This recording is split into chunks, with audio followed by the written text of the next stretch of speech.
আমরা তো রোজ কত কিছু কিনি, তাই না? কিন্তু এটা কি কখনো ভেবে দেখেছি যে এই সাধারণ কেনাবেচার পেছনেও একটা আস্ত আইন কাজ করে? হ্যাঁ, ঠিকই শুনছেন, ১৯৩০ সালের পণ্য বিক্রয় আইন। এই আইনটা কিন্তু আমাদের প্রত্যেকটা লেনদেনকে একটা সুরক্ষা দেয়। চলুন আজ বরং এই কেনাবেচার পেছনের অদৃশ্য নিয়মগুলোকে একটু জেনে নেওয়া যাক। আচ্ছা, পুরো ব্যাপারটা বুঝতে হলে আসুন একটা ছোট্ট গল্প ভাবা যাক। ধরুন, একজন স্থানীয় কারিগরকে দিয়ে একটা বিশেষ ডিজাইনের কাঠের কেবিল বানানোর অর্ডার দেয়া হলো। কথা হলো, উনি টেবিলটা বানিয়ে বাড়িতে পৌঁছে দেবেন। বেশ সহজ সরল একটা চুক্তি, তাই তো? কিন্তু এখানেই আসল প্রশ্নটা ওঠে, কি হবে যদি টেবিলটা দোকান থেকে বাড়িতে আনার পথে, মানে ডেলিভারির সময় ভেঙে যায়? দায়টা কে নেবে? যিনি কিনছেন তিনি, নাকি ওই কারিগর? এই একটা প্রশ্নের উত্তরই কিন্তু আমাদের ঝুঁকি আর মালিকানার মতো দুটো খুব গুরুত্বপূর্ণ আইনি ধারণার দিকে নিয়ে যাবে। তো যে কোনো বিক্রির চুক্তি কিন্তু আসলে 4টে মূল জিনিসের ওপর দাঁড়িয়ে থাকে। চলুন এক এক করে দেখে নিই কি সেই উপাদানগুলো।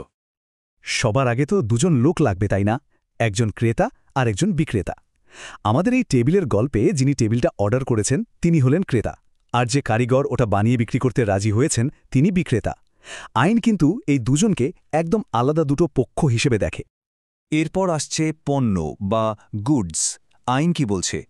টাকা বা কোনো মামলা করার অধিকার ছাড়া যা কিছু এক জায়গা থেকে আরেক জায়গায় সরানো যায় সেটাই হলো পণ্য। যেমন ধরুন, এই যে ফোন, বইপত্র বা এমনকি ক্ষেতের ফসলও কিন্তু পণ্যের মধ্যেই পড়ে। আইন আবার এই পণ্যকে 3টে ভাগে ভাগ করেছে। এক হলো বিদ্যমান পণ্য, মানে যেটা বিক্রেতার কাছে আগে থেকেই আছে। 2, ভবিষ্যৎ পণ্য, মানে যেটা চুক্তি হওয়ার পর বানানো হবে, ঠিক যেমন আমাদের এই টেবিলটা। আর 3 নম্বরটা একটু মজার, ঘটনা সাপেক্ষ পণ্য, মানে বিক্রেতা যদি ভবিষ্যতে জিনিসটা পায় তবেই বিক্রি করতে পারবে। আর একদম শেষে 4 নম্বর উপাদানটা হলো মূল্য। সোজা কথায়, পণ্যের জন্য যে টাকাটা দেওয়া হয়, এই দামটা চুক্তির সময়ই ঠিক করে নেওয়া যায়, আবার পরেও ঠিক করা যেতে পারে। বেশ, আমরা এখন চুক্তির একটা খুব জরুরি জায়গায় চলে এসেছি। একটা জিনিস কেনার কথা হলেই কি সঙ্গে সঙ্গে সে তার মালিকানা চলে আসে? না, এখানে বিক্রয় আর বিক্রয়ের সম্মতি, এই দুটোর মধ্যেকার সূক্ষ্ম কিন্তু ভীষণ জরুরি পার্থক্যটা বুঝতে হবে। দেখুন, যখন কোনো জিনিসের মালিকানার সঙ্গে সঙ্গে ক্রেতার কাছে চলে যায়, আইন সেটাকে বলে বিক্রয় বা সেল। আর যখন ঠিক হয় যে মালিকানাটা ভবিষ্যতে দেওয়া হবে বা কোনো শর্ত পূরণ হলে দেওয়া হবে, তখন সেটা হলো বিক্রয়ের সম্মতি বা এগ্রিমেন্ট টু সেল। আর সবথেকে গুরুত্বপূর্ণ কথাটা হলো, ঝুঁকি কিন্তু সবসময় মালিকের, যার জিনিস ঝুঁকিও তার। চলুন আবার আমাদের টেবিলের গল্পে ফেরা যাক। ভাবুন তো একবার, টেবিলটা তখনও পুরো তৈরিই হয়নি। এর মধ্যেই কারিগরের দোকানে বন্যা এসে সব কাঠ নষ্ট করে দিল। এখন কি হবে?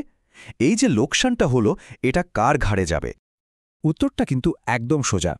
যেহেতু এটা এখনও একটা বিক্রয়ের সম্মতির পর্যায়ে আছে আর টেবিলের মালিকানা ক্রেতার কাছে যায়নি, তাই পুরো ঝুঁকিটাই বিক্রেতার। তার মানে ক্রেতাকে এই ক্ষতির জন্য এক পয়সাও দিতে হবে না। আচ্ছা, এবার গল্পটা একটু এগিয়ে নেই।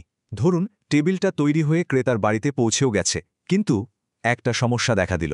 এখানেই চুক্তির আরও দুটো গুরুত্বপূর্ণ জিনিস চলে আসে। একটা হলো শর্ত বা কন্ডিশন, আর অন্যটা হলো ওয়ারেন্টি বা ওয়ারেন্টি। শর্ত হল চুক্তির একদম মূল ভিত্তি। যেমন কথা হয়েছিল টেবিলটা সেগুন কাঠের হবে, এটা হলো একটা শর্ত। এটা যদি না মানা হয় তাহলে পুরো চুক্তিটাই বাতিল হয়ে যেতে পারে। আর ওয়ারেন্টি হলো একটা বাড়তি প্রতিশ্রুতি। যেমন ধরুন ডেলিভারির তারিখ। শর্ত ভাঙলে ক্রেতা জিনিসটা ফেরত দিয়ে দিতে পারে, কিন্তু ওয়ারেন্টি ভাঙলে শুধু ক্ষতিপূরণ চাইতে পারে, জিনিস ফেরত দিতে পারে না। তাহলে আমাদের গল্পে কি দাঁড়াচ্ছে? যদি কারিগর সেগুন কাঠের বদলে ওক কাঠ দিয়ে টেবিল বানিয়ে পাঠিয়ে দেয়, তাহলে সেটা কিন্তু একটা মূল শর্ত ভাঙা হলো। আর তার ফলে ক্রেতার পুরো অধিকার আছে ওই টেবিলটা না নিয়ে ফেরত পাঠিয়ে দেওয়ার এবং চুক্তিটা বাতিল বলে ধরে নেওয়ার। আচ্ছা, একটা কথা তো আমরা প্রায়ই শুনি, ক্রেতা সাবধান। আইনেও কিন্তু এর একটা বেশ ভারী কি নাম আছে।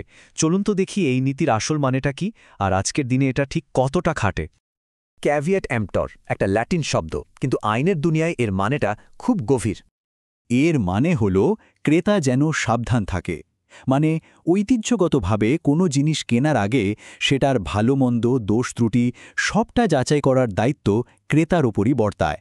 কেনার পর যদি কোনো সমস্যা বের হয়, বিক্রেতা তার জন্য দায়ী থাকবে না। এটাই ছিল মূল কথা। কিন্তু এখানে একটা বড় কিন্তু আছে। আজকের দিনে এই নিয়মের বেশ কয়েকটা গুরুত্বপূর্ণ ব্যতিক্রমও তৈরি হয়েছে।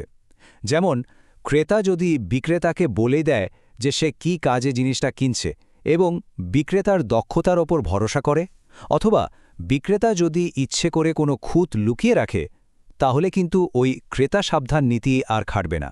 তখন দায়টা সোজা বিক্রেতার ওপরই চলে আসবে।